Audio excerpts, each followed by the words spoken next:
Assalamualaikum warahmatullahi wabarakatuh. Waalaikumsalam warahmatullahi wabarakatuh. Saya Yoni Wahyudi bersama rekan saya Wildan Judi Susilo. Kami dari mahasiswa Magister Administrasi Publik Universitas Kediri.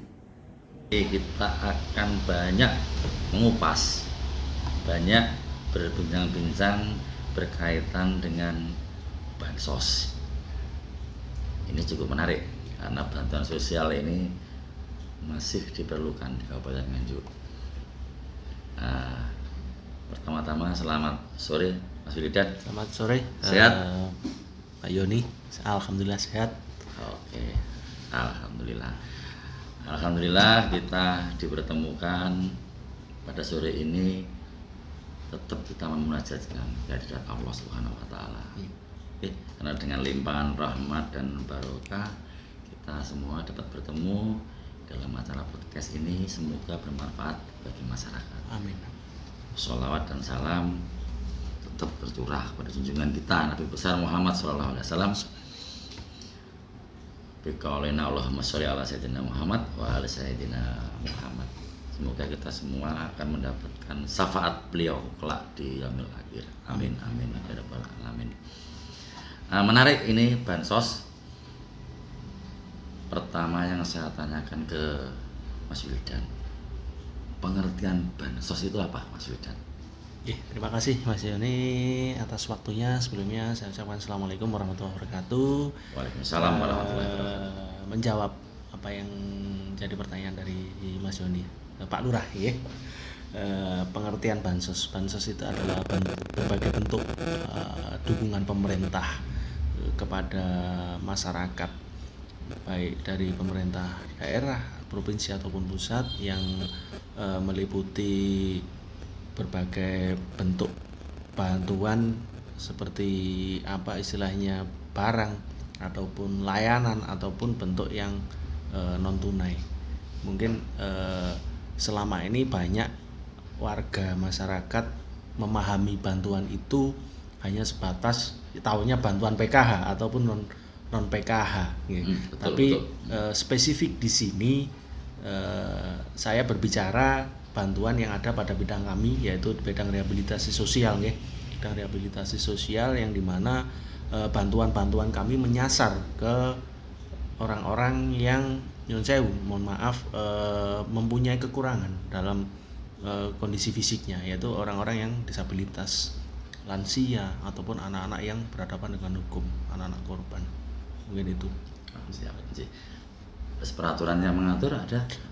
Selama ini kita ada Permensos nomor 5 tahun 2021 yang dimana peraturan tersebut mengatur terkait dengan penyaluran bantuan sosial, baik itu bantuan tunai ataupun non tunai. Itu yang selama ini kita pakai, karena kalau untuk saat ini baik perda ataupun perbumnya kita belum ada terkait bansos. Kita mengikuti dari baik PP atau Permensos atau Permendagri. Itu menarik ini. Yang selama ini kita lihat di daerah, kalau namanya bantuan pasti beras. Ya. Nggih. Nah, ini ada yang menarik. Jadi bantuan yang bersifat rehabilitasi. Jadi diperuntukkan untuk disabilitas, lansia gitu. Terus itu apa jenis-jenisnya? Jenis-jenis bantuan apa saja? Mungkin bisa dijelaskan. Iya, siap. Karena kita melihat ini dengan awal tadi tidak hanya bansos itu, tidak hanya beras, tidak hanya PKH. Nah, jenis-jenisnya apa saja? Ya, siap. Okay. Untuk jenis bantuan yang ada pada kami, yaitu bantuan untuk rehabilitasi sosial khususnya untuk disabilitas, itu biasanya kita berikan selain adanya bantuan alat bantu, ya, baik kursi roda ataupun alat bantu dengar APD ataupun tripod ataupun kursi roda khusus CP untuk anak-anak yang disabilitas mulai bawaan lahir. Ada juga bantuan kewirausahaan untuk disabilitas yang dimana sebelumnya mereka sudah mempunyai embrio dalam sehariannya, mungkin jualan gorengan ataupun jualan atau warungan atau toko kelontong. Biasanya kita memberikan tambahan atau bantuan stimulan kepada mereka berupa barang dari sentra terpadu Kartini kami di Temanggung.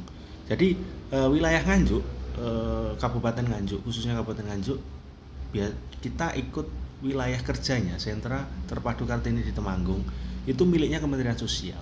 Jadi bahasanya seperti balai, yang dimana setiap balai membawai beberapa kabupaten kota sebagai wilayah kerjanya. Contoh di Jawa Timur ada 10 kabupaten kota, salah satunya termasuk Kabupaten Nganjuk. Nah, bantuan-bantuan ini sudah berjalan mulai 2018, yang dimana awal kita koordinasi dengan sentra itu terkait dengan kerjasama untuk anak-anak yang memerlukan kebutuhan khusus, contoh anak-anak yang dari SLB. Kemudian semakin berjalan, gayung bersambut, akhirnya dari situ muncul beberapa bantuan-bantuan yang turun pada kami. Ada yang saya sebutkan tadi, kewirausahaan, mulai ada ternak kambing, ada warungan, toko kelontong, dan terakhir kita juga ada untuk lansia, yang dimana lansia ini memang sebatang kara dan akhirnya kita penuhi untuk kebutuhan hidupnya. Dan sampai hari ini untuk makannya juga masih ditanggung dari sentra. Terlepas dari dua hal tadi, Pak Rah, ada bantuan juga untuk anak-anak korban. Dalam hal ini mungkin ini ada sedikit yang tidak bisa saya sampaikan terkait data anak korban. Jadi anak-anak korban Nyon Sewu, anak-anak korban persetubuhan, entah itu dilakukan oleh orang dewasa ataupun dengan orang terdekatnya. Biasanya kita memberikan bantuan tersebut ke keluarga mereka untuk meningkatkan taraf perekonomian keluarganya. Bisa berbentuk ternak kambing, ayam, ataupun warungan, toko kelontong juga bisa. Itu yang sudah kita jalankan sampai hari ini seperti itu. Dan alhamdulillahnya di tahun 2024 ini kita mendapatkan kuota bantuan pemenuhan nutrisi kepada anak-anak disabilitas di Kabupaten Nganjuk sekitar 600 paket untuk anak-anak disabilitas. Dan kemarin sudah diadakan kerjasama dengan beberapa SLP yang ada di Kabupaten Nganjuk. Oke. Ini berkaitan disabilitas ya. Gimana kalau itu ada korban, tadi kan korban, Ya. Kan ada juga anak-anak yang korban dari mungkin kurang perhatian dari orang tua. Seperti di kelurahan kami itu ada anaknya sebenarnya baik anaknya, tapi karena kurang perhatian dari orang tua akhirnya terpengaruh oleh lingkungan pergaulan dan Sewu masih di bawah umur terus melakukan kejahatan. Itu mungkin ada tindakan dari dinas sosial seperti apa? Jadi kan dengan yang menyinggung korban tadi, korban kan macam-macam. Bisa korban itu persetubuhan, kan ini juga termasuk korban. Nanti kita di masyarakat, di warga itu kan juga bisa membantu untuk sosialisasi ke warga. Terima kasih Pak Rah atas pertanyaan yang bagus. Sebenarnya kita kemarin yang jenengan sebutkan ini sudah menjadi coveran dari kita. Jadi anak ini sebenarnya adalah anak pelaku di satu kasus hukum. Tapi anak ini adalah korban di keluarganya, yang dimana anak ini sebenarnya memang kami amati karena beberapa bulan anak ini di tempat kami. Kita punya shelter, yang dimana shelter tersebut difungsikan untuk anak-anak ABH pelaku. Terlepas dari apa yang sudah dilakukan anak-anak ini ataupun pelanggaran hukumnya, kami juga memikirkan pasca mereka nantinya setelah diversi atau proses hukumnya selesai, kami mengupayakan bagaimana kalau anak ini tidak melanjutkan pendidikan, kita mengupayakan anak ini bisa mendapatkan bantuan kewirausahaan. Biasanya kita bekerja sama dengan beberapa UPT yang ada di Dinas Sosial Provinsi, yaitu PSBR, Panti Sosial Bina Remaja, yang dimana memang tempat ini kita ada 3 tempat, yaitu ada di Blitar, di Jombang, dan di Bojonegoro. Itu miliknya UPT Provinsi, yang dimana memang tujuannya untuk merubah anak-anak ini biar mereka punya bekal nanti kalau kembali ke masyarakat. Terlepas daripada itu, kita juga punya akses lagi, yaitu yang ada di sentra terpadu Kartini Tulungagung. Di sana ada 2 jenis bantuan kewirausahaan, yaitu untuk barista dan juga untuk membatik. Jadi anak-anak ini tidak, setelah proses hukumnya itu tidak lepas sebenarnya, tidak kami lepas begitu saja, tapi tetap kita pantau. Kalau memang mereka membutuhkan bantuan untuk kewirausahaan, kita akseskan ke sana. Yang kedua, terkait dengan pendidikan juga, karena setiap anak juga memerlukan memiliki hak untuk melanjutkan pendidikan. Biasanya kita ikutkan ke kejar paket. Oh gitu. Biasanya seperti itu. Jadi anak ini biar paling tidak punya bekal nantinya, selain dari istilahnya keahlian ataupun untuk kewirausahaan, di satu sisi dia juga punya bekal untuk ijazahnya nanti di depan. Gitu. Terus itu semua program kegiatannya panjenengan itu sumber dana dari mana? Ya, terima kasih. Ini pertanyaan bagus. Terkait dengan sumber dana, biasanya untuk bantuan-bantuan ini yang memang tidak bisa di-cover oleh daerah, itu biasanya dari provinsi dan Kementerian Sosial langsung. Contoh untuk kewirausahaan yang sudah berjalan, yang diberikan kepada teman-teman disabilitas ataupun anak-anak korban, itu dari sentra terpadu Kartini.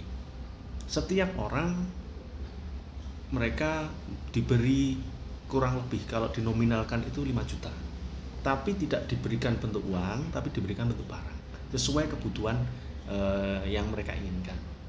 Itu bantuannya seperti itu. Kalau dalam jangka 6 bulan ataupun katakanlah dalam proses ini masih dalam pengawasan sentra, biasanya itu nanti akan ada bantuan stimulan lagi untuk peningkatan jualannya tadi. Jadi untuk meningkatkan ada bantuan tambah. Ya Betul, untuk meningkatkan kalau usahanya berjalan, nanti ada peningkatan bantuan. Sampai mereka bisa mandiri. Nah, gitu. Ingat, saya juga lupa menyampaikan untuk anak-anak tadi, anak-anak korban. Contoh yang pernah kita dampingi itu anak-anak pelaku pencurian dulu. Setelah pasca selesai proses hukumnya, kita ikutkan pelatihan di UPT-nya provinsi. Sekarang kan yang bersangkutan anak itu membuka bengkel. Dan alhamdulillah berjalan, dan ini kita mengupayakan untuk dapat bantuan stimulan lagi untuk meningkatkan usahanya si anak. Dan alhamdulillah ini masih proses. Ya, harapan kami mungkin kalau di Temanggung nanti sudah berhasil, sudah punya keterampilan, kan kembali ke daerahnya sudah mempunyai keterampilan. Dan tidak akan terpengaruh lagi melakukan tindakan-tindakan yang yang melanggar hukum. Siap. Siap. Nah, ini ada lagi yang menjadi undang-undang kami. Persyaratannya gimana? Untuk mendapatkan bantuan seperti kata itu. Kuncinya adalah di sini. Ya, kata kuncinya di sini. Sebenarnya bantuan yang kita berikan kepada teman-teman yang sudah saya sampaikan tadi di depan itu adalah kata kuncinya masuk di DTKS atau Data Terpadu Kesejahteraan Sosial, karena di mana DTKS ini adalah kata kunci basis datanya Kementerian Sosial untuk memberikan bantuan kepada warga negara Indonesia yang memang membutuhkan. Dan salah satunya untuk bagaimana bisa masuk ke DTKS itu adalah ranahnya teman-teman yang ada di wilayah Nyun Sewu, mungkin di pemerintahan desa ataupun di kelurahan. Ya, dengan proses awal nanti akan ada di sana.